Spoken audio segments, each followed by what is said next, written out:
chicken in our Instant Pot. What I've already done is put my olive oil in the pot and heated it up on saute mode because what we're going to do first is sear the chicken. So before I do anything, I'm going to go ahead and season my chicken a little bit. So I'm putting a little bit of sea salt on here, and I'm going to put some onion powder. And you guys, I'm not measuring this. I'm just going to put however much looks good. So you decide to, season as works for you. A little tiny bit of black pepper. And if these aren't the seasonings you want for your chicken, pick something else.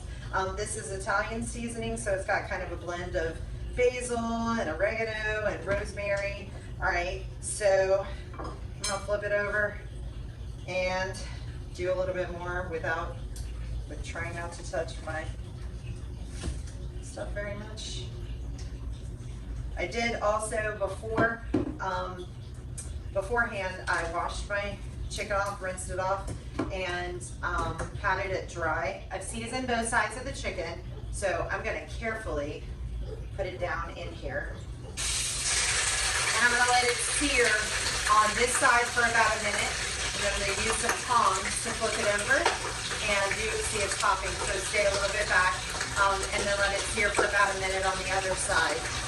So I'll be back in just a second to show you what's next. Okay, so make sure that you use some longer tongs.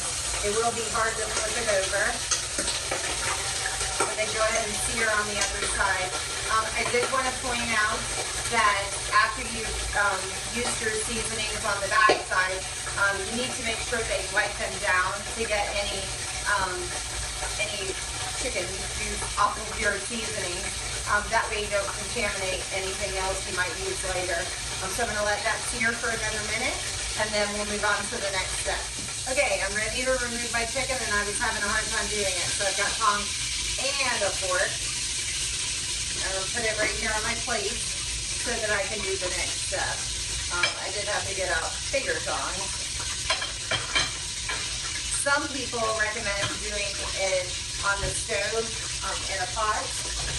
And I'm going to go ahead and turn this off while I explain that. I chose not to do that because I'm trying to only use one pot so that we don't have extra dishes. So the next thing I'm going to do is I'm going to let that cool for just a second, and I'm going to insert my rack and let it cool. Because I am going to add some more liquid. You can choose whether you want to add broth or whether you want to add water. And so in a second, I'm going to add some broth. I need 1 cup of broth. So I'll be back in just a second when it's cooled off. We want to let it cool so that it doesn't pop.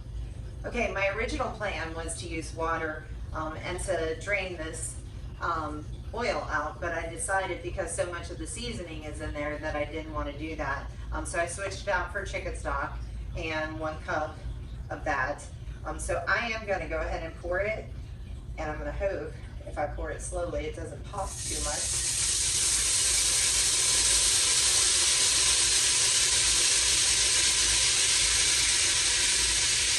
Take your time. There we go.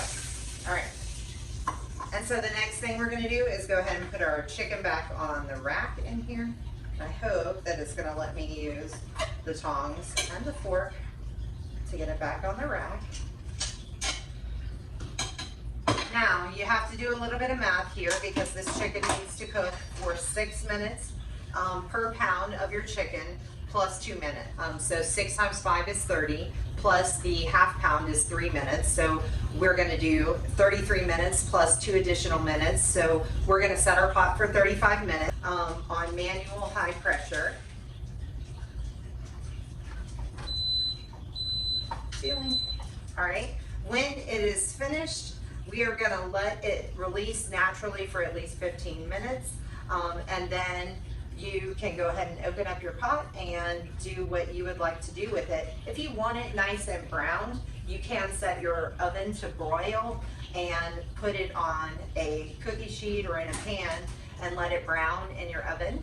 I am going to make chicken salad with this chicken, and so I'm going to probably just take it apart and go ahead and shred it. But if you wanted to make it browned, that would be a good option. If you enjoy these videos, please subscribe to my channel, and thank you for watching.